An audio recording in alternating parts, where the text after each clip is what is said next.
कैला रजऊ।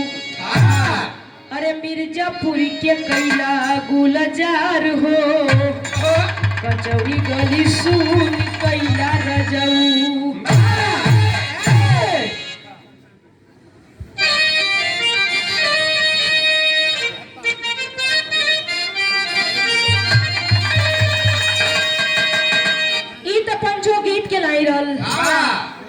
लेकिन कवि जी भाव में लिखत होन, गौर करल जाई कैसे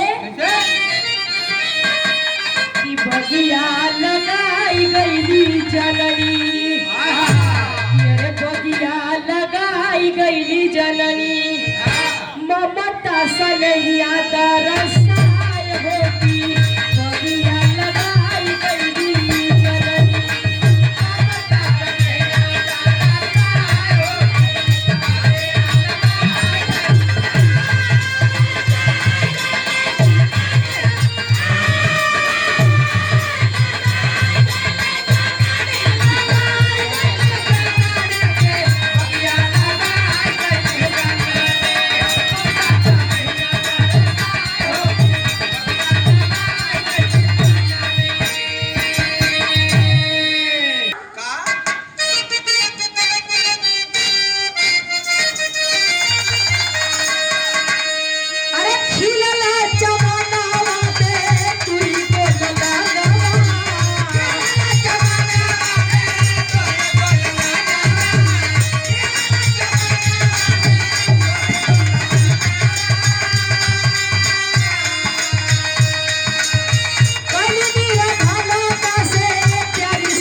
माता जी के गोद में दू गो औलाद रहलन, दू गो बेटा, जवन की माई पाल पोस के बड़ा कैली, बचवन के बड़ा प्यार देली।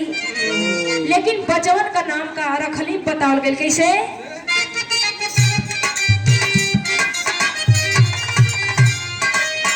राम बचन श्याम बचन दोनों हीरा मोतिया।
बेटा का नाम राम बच्चन और छोट बेटा का नाम श्याम बच्चन। दो गो बेटा रहलन। लेकिन और का बताओ गई मास्टर साहब